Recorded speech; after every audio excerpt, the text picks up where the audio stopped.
I'm Ryan. This is my channel, Ryan360, and today we're going to check out the Royal Alexandra Interprovincial Bridge in Ottawa and Hull. This bridge is 120 years old, but it may not be here in the next 10 years. Stick around and find out why.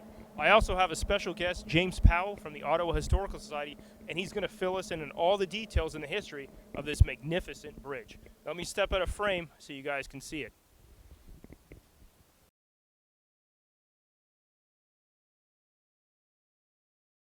We're standing on the Interprovincial Bridge that links Ottawa on the south shore of the Ottawa River to the Hull district of Gatineau behind me on the north bank of the Ottawa River.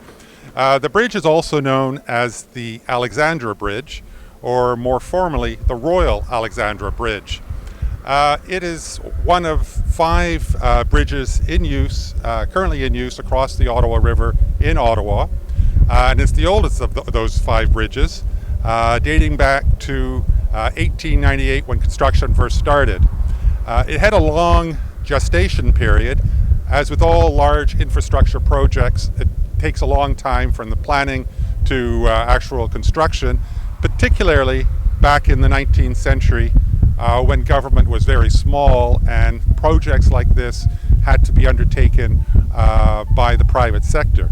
Now, of course, governments were asked to provide subsidies, and that's what happened here. It took about 8 years for the financing to be put together for this bridge.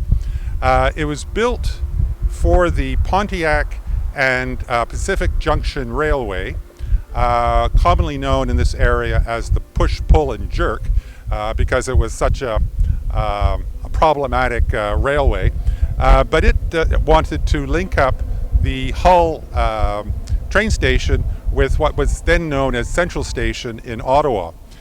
They first put in plans around about 1890, and by 1898 they had received grants on the order of $200,000 from the federal government, $50,000 from the Ontario government, and a guarantee of another $150,000 at least from the City of Ottawa government. So of the $800,000 budget they had for this, to building this bridge, which was a lot of money in those days, slightly more than half was covered by government subsidies and guarantees. Construction started in December of 1898 with the building of 5 pylons on which the bridge rests. Building these pylons was quite difficult, very challenging, in part because of the legacy of the logging industry here in Ottawa. It was in full swing at the beginning of the 1900s, and under one pier there was more than 8 feet of timber they had to go through.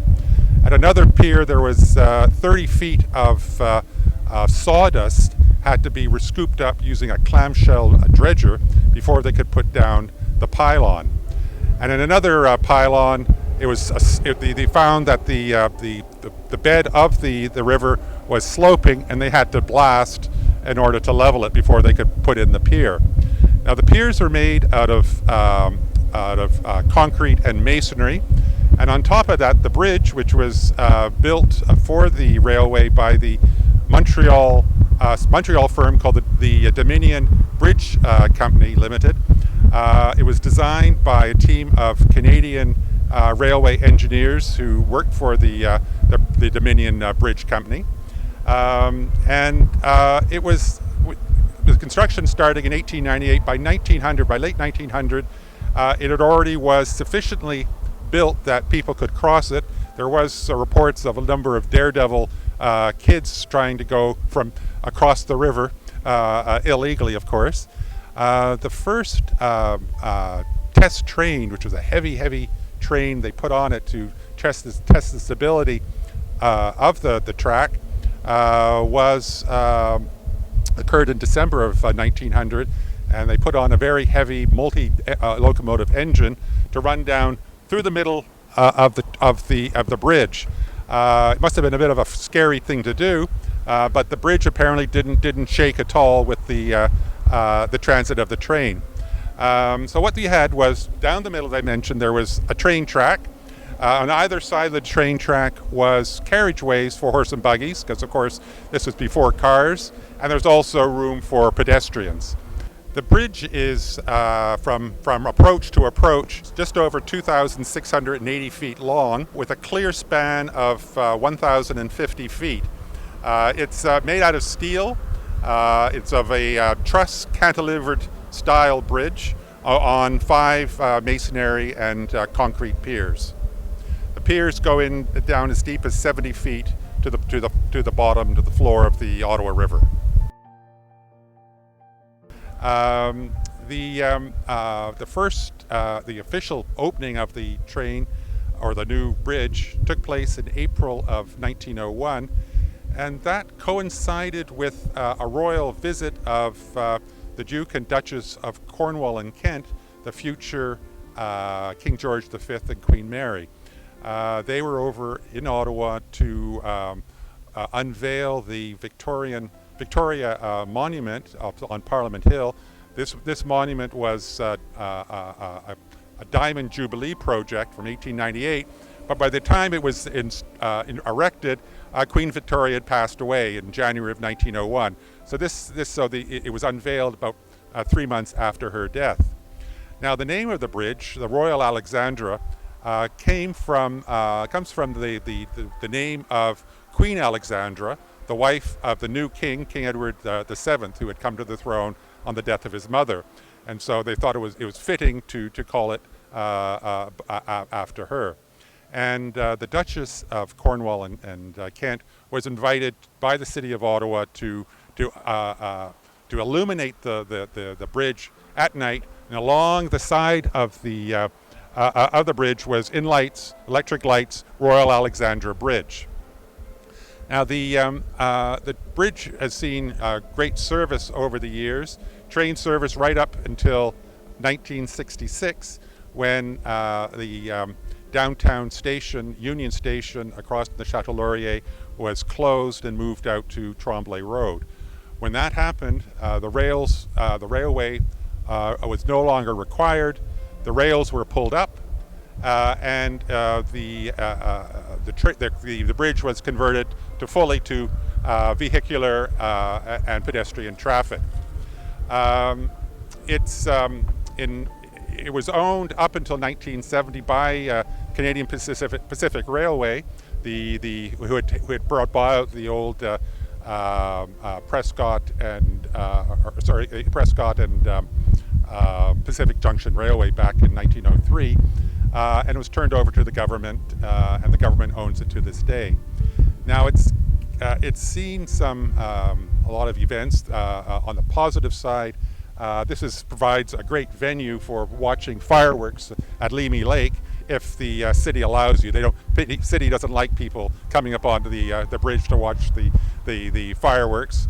But it's also had some tragic events.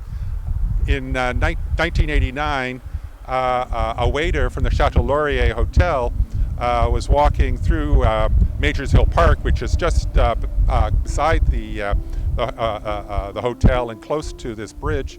He was beaten up and robbed by a homophobic gang. He was mistakenly thought to be a gay man, and he was thrown off to his death off of this very bridge.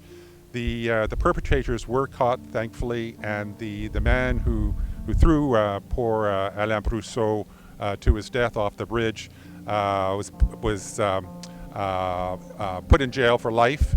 Is still very much remembered by the gay community as a very horrific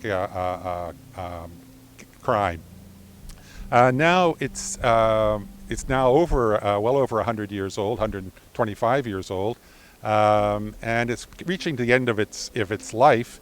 So now there's been great debate on what to do with this. The government, the federal government, the National Capital Commission has plans to tear this bridge down and replace it. They've been doing a lot of repairs on it most last couple of years, try to bring it up, at least temporarily, to adequate shape. But the plan is to demolish it. Now, of course, this is a controversial idea.